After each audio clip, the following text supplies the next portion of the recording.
Hello everyone. Today we will discuss about sequence and series. Sequence and series. ये MGS university के under BSc part second का एक paper, तो आज हम इसके बारे में पढ़ेंगे। तो देखिए, सबसे पहले देखते हैं सीक्वेंस क्या होती है। सीक्वेंस तो आप लोगों ने फंक्शन पढ़ा हुआ है ना। फंक्शन में क्या होता है, एक डोमेन होता है और एक कोडोमेन। डोमेन कोडोमेन, तो कोई भी एक डोमेन में से कोडोमेन में एक कोई भी एक मैपिंग होती है, रूल होता है, तो उसको हम एक फंक्शन बोलते हैं, जिसमें इसकी हर एक वैल्यू के करस्पॉन्डिंग एक वाई के अंडर में एक वैल्यू मिलनी चाहिए। तो सीक्वेंस के बारे में देखते हैं। तो सीक्वेंस भी एक फंक्शन ही होता है, लेकिन सीक्वेंस में एक स्पेशल प्रॉपर्टी होती है। क्या होती है कि इसमें कोडोमेन, जो डोमेन है, डोमेन एक्स, ये क्या होता है, नेचुरल नंबर होता है। तो कोई भी फंक्शन नेचुरल नंबर से किसी भी सेट के अंडर डिफाइंड है, तो ऐसे फंक्शन को हम सीक्वेंस बोलते हैं। तो कोई एग्जांपल लेते हैं, जैसे एग्जांपल ले रहे हैं f of x is equal to x, और यहाँ पे जो फंक्शन एफ है वो नेचुरल नंबर से रियल नंबर में हम डिफाइन कर रहे हैं। तो यहाँ पे एफ ऑफ वन की नेचुरल नंबर में क्या क्या होता है, 1 2 3 4 5 6 अप टू इंफिनिटी। तो सबसे पहले हमें देखना है कि 1 की वैल्यू क्या होगी। F of 1 is equal to क्या होगी, जो भी x के ऊपर डिफाइन करेंगे तो वो x ही बाहर निकाल देगा, ऐसा हमारा फंक्शन है। तो 1 की वैल्यू होगी 1, एफ ऑफ 2 की वैल्यू क्या होगी 2, एफ ऑफ 3 की वैल्यू क्या होगी 3, dot dot dot F of n की वैल्यू होगी n। तो ये हमारी क्या है, सीक्वेंस। तो इसको हम ऐसे ब्रैकेट के अंदर भी डाल सकते हैं, जैसे F of 1, F of 2, F of 3। तो 1 2 3 4 5 इंफिनिटी, ठीक है। या फिर कोई भी सीक्वेंस है उसको हम एक्शन से भी डिनोट करते हैं, मतलब फंक्शन की nth टर्म से। कोई भी सीक्वेंस है इसको हम f of n इससे भी डिनोट कर सकते हैं। इट मींस एक्स है, इसका मतलब है nth टर्म ऑफ फंक्शन।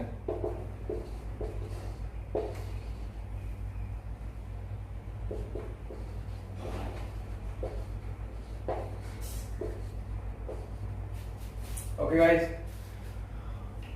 इसके बाद कुछ और एग्जांपल्स लेते हैं।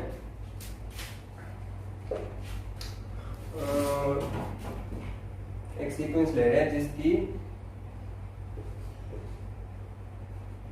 nth टर्म जो है वो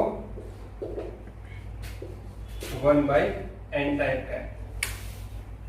तो इस टाइप की सीक्वेंस है, इसको हम ब्रेक कर सकते हैं। पहला हमें क्या होता है, कोई भी सीक्वेंस है वो नेचुरल नंबर से कोई भी सेट, रियल नंबर हो सकता है, कॉम्प्लेक्स नंबर हो सकता है, इंटीजर्स होता है, कुछ भी हो सकता है।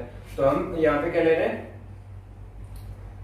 जो हमारा फंक्शन है वो 1/x टाइप का है। तो हमें जो सीक्वेंस स्टार्ट करनी होती है वो 1 से स्टार्ट करते हैं। n की वैल्यू सबसे पहले हम 1 पुट करते हैं। तो यहाँ पे 1 पुट करेंगे तो पहली टर्म आ गई 1, यानी कि f ऑफ 1 की वैल्यू 1, f ऑफ 2 की वैल्यू n किसका 2 रख देंगे, तो 1/2, f ऑफ 3 की वैल्यू 1/3, 1/4, और डॉट डॉट ऐसे चलती जाएगी, ठीक है। और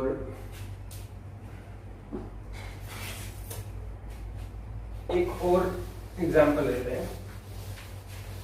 ये वाला एग्जांपल आपको याद रखना काम आएगा। फिबोनाची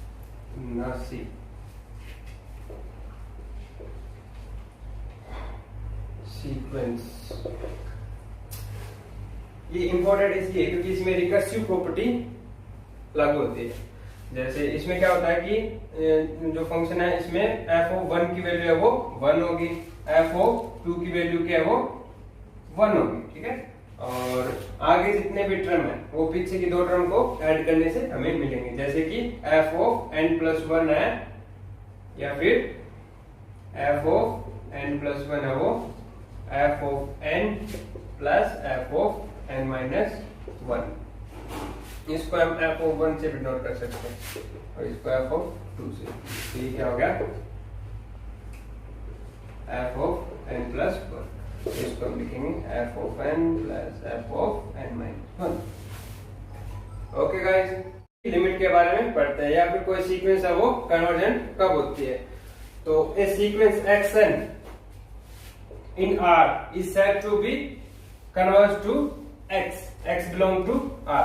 तो कोई भी सीक्वेंस है एक्सन वो एक्स पर कन्वर्ज करती है if for epsilon greater than zero. ये कोई भी स्मॉल पॉजिटिव नंबर है।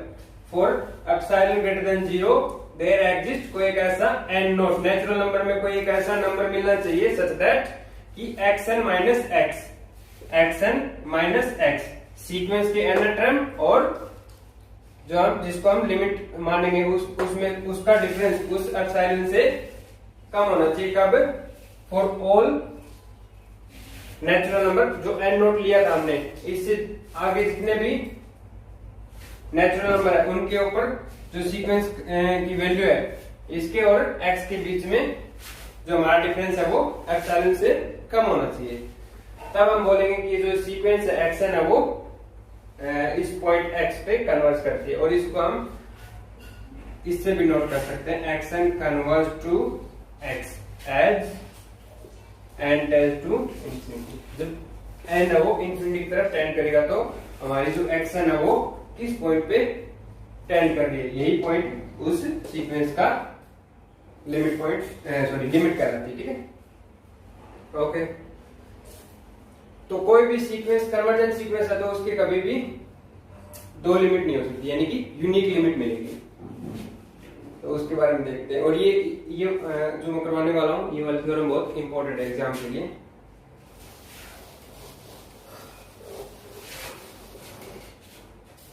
Uniqueness of limit.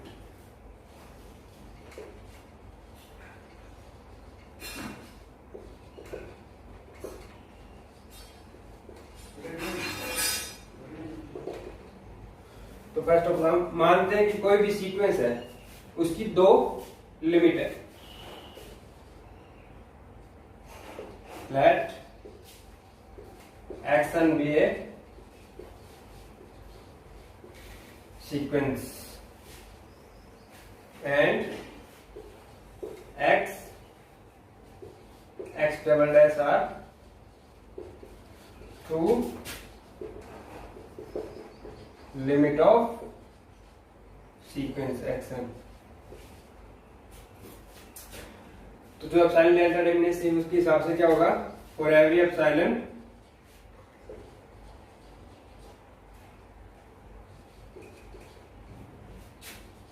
there exist n not belong to natural number such that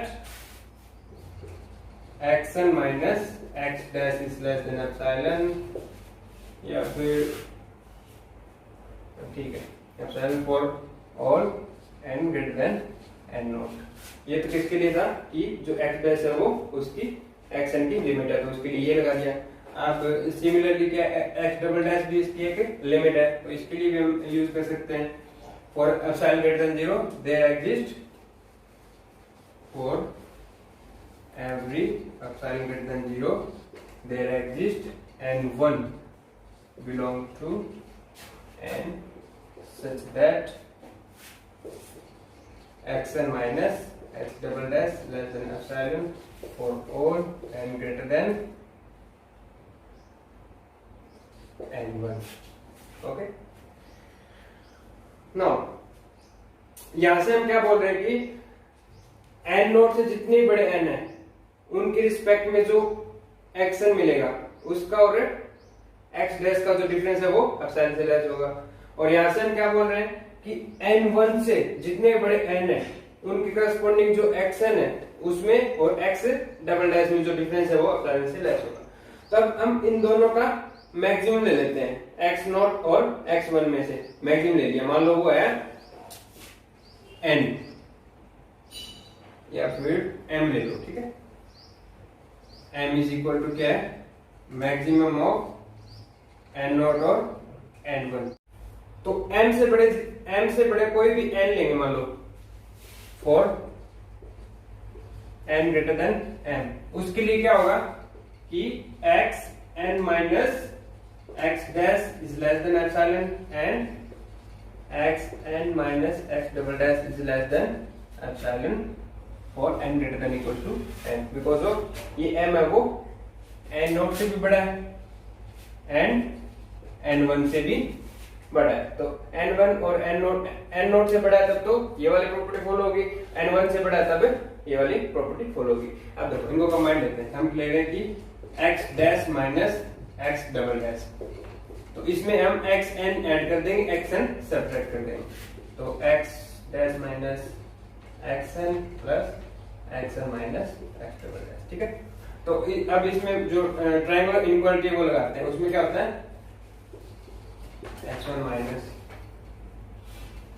plus xn minus bye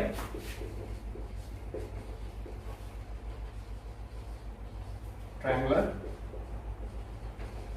property. ठीक है, तो उसके बाद क्या था, ये भी क्या है लेस देन एप्सिलॉन और ये भी क्या है लेस देन एप्सिलॉन, मतलब एप्सिलॉन प्लस एप्सिलॉन मतलब 2 एप्सिलॉन। बिकॉज देखो हमने जो एप्सिलॉन लिया था वो क्या था आर्बिट्रेरी, फॉर एवरी एप्सिलॉन के लिए ये प्रॉपर्टी प्रूफ होगी, तो फॉर एवरी एप्सिलॉन था तो हम एप्सिलॉन को 0 भी ले सकते हैं, since epsilon is arbitrary so that for epsilon is equal to 0, तो हम क्या ले लेंगे x double dash is equal to 0, इसका मतलब x is equal to x double dash, मतलब हमने दो लिमिट मानी थी तो वो दोनों के आगे इक्वल आ गए, तो इससे हम क्या बोल सकते हैं every convergent sequence as a unique limit.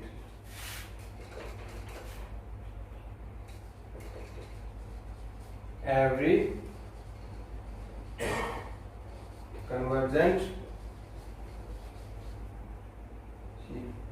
Sequence has an unique limit.